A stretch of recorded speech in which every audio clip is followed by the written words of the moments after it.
શ્રી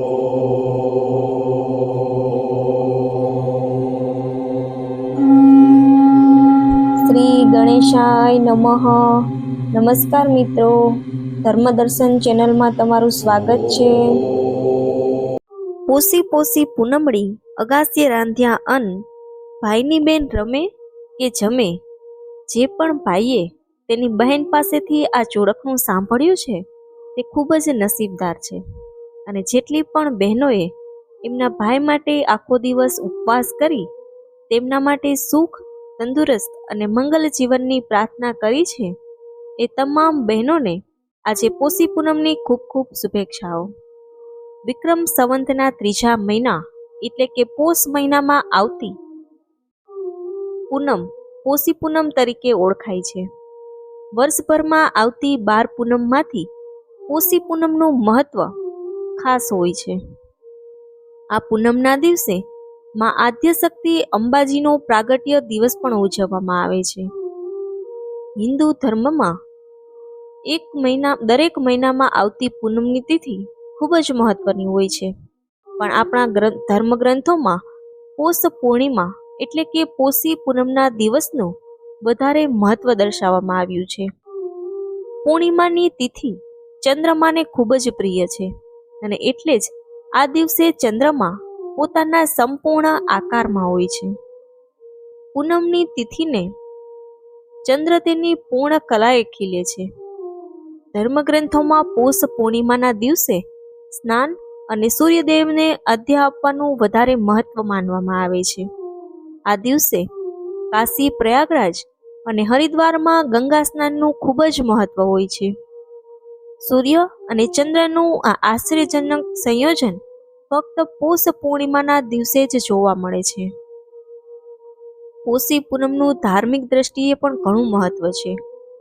પોષ સુદ પૂનમના દિવસે જગતજનની આદ્યશક્તિ માં અંબાનું પ્રાગટ્ય થયું હતું અને આ દિવસે માતાના ભક્તો માં અંબાની પૂજાવિધિ કરીને તેમના આશીર્વાદ પ્રાપ્ત કરે છે.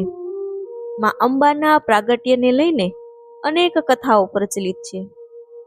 એ કથા જાણતા પહેલા અતિ પવિત્ર એવા 51 શક્તિપીઠ પાછળની કથા સંક્ષિપ્તમાં જાણવાનો પ્રયત્ન કરું છું. દક્ષ પ્રજાપતિએ એક વિશાળ યજ્ઞનું આયોજન કરેલું અને સૃષ્ટિના દરેક મહત્વના વ્યક્તિઓને નિમંત્રણ પાઠવેલું, પણ પોતાના જમાઈ એવા શિવજીને આમંત્રણ મળ્યું નહોતું. એ છતાંય પણ પિયરમાં ઉત્સવ હતો એટલે માં સતી વગર નિમંત્રણે પણ ગયા. યજ્ઞમાં માતા સતીની સમક્ષ જ દક્ષ પ્રજાપતિએ શિવજીને લઈને ન કહેવાના વચનો કહ્યા અને માં સતીને હાડોહાડ લાગી આવ્યું અને એ જ વખતે તેમણે ત્યાં યજ્ઞના હવનકુંડમાં જ કૂદી પડ્યા. જ્યારે શિવજીને આ વાતની ખબર પડી ત્યારે તેમના ક્રોધની જ્વાળાઓ ભભૂકી ઉઠી અને શિવજીએ તેમના ત્રિશૂલ વડે દક્ષ પ્રજાપતિને શિરચ્છેદ કર્યો અને માં સતીને મૃતદેહ ખભા પર લઈ તાંડવ શરૂ કર્યું. એક બાજુ માતા સતીના વિષાદમાં કાળઝાળ બનેલા શિવજી અને બીજી બાજુ શિવજીના તાંડવથી ત્રાહિમામ પોકારી ઉઠેલા ત્રણેય લોક. શિવજીનું આ તાંડવ વધારે ચાલે તો સર્વનાશ નિશ્ચિત હતો.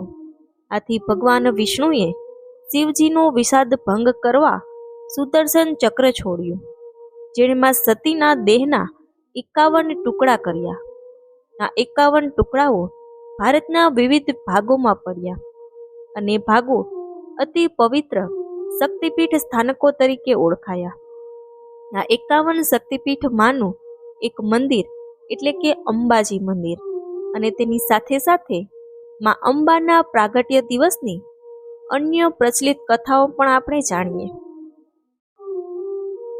વર્ષો પહેલા એકવાર ભયંકર દુકાળ પડ્યો. ધરતી પર માણસ સહિત પશુ પક્ષીઓ પર મોત સમાન જોખમ તોડાઈ રહ્યું હતું. આવા ભયંકર દુષ્કાળની સ્થિતિમાં ધરતી પરથી પાણી સુકાવા લાગ્યું અને ધીરે ધીરે લીલોતરી પણ નાશ પામવા લાગ્યા.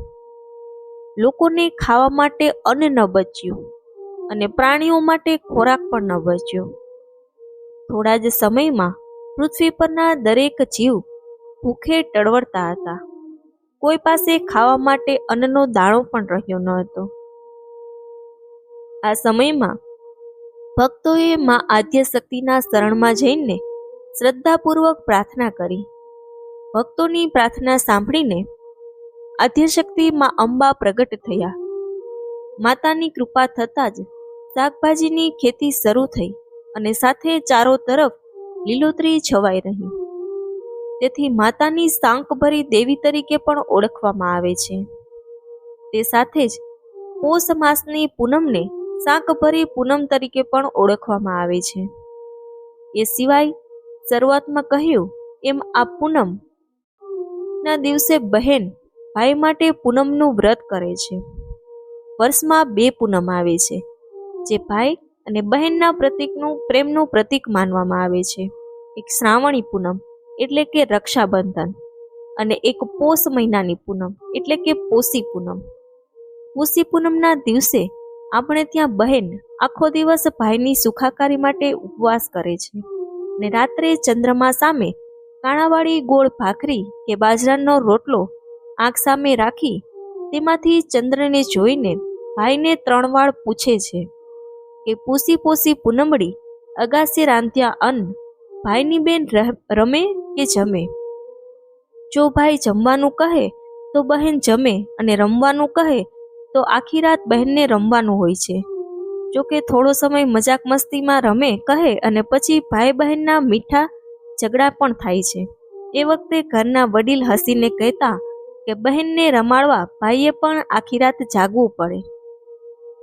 આજે આ બધી પરંપરા ઘટતી જાય છે, છતાં પોષી પૂનમનું મહત્વ તો હતું અને રહેવાનું જ છે.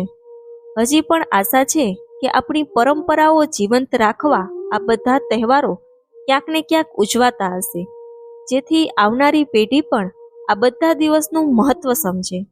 આપણા સૌને મારા તરફથી પોષી પૂનમ અને માં અંબાના પ્રાગટ્ય દિવસની ખૂબ ખૂબ શુભેચ્છાઓ.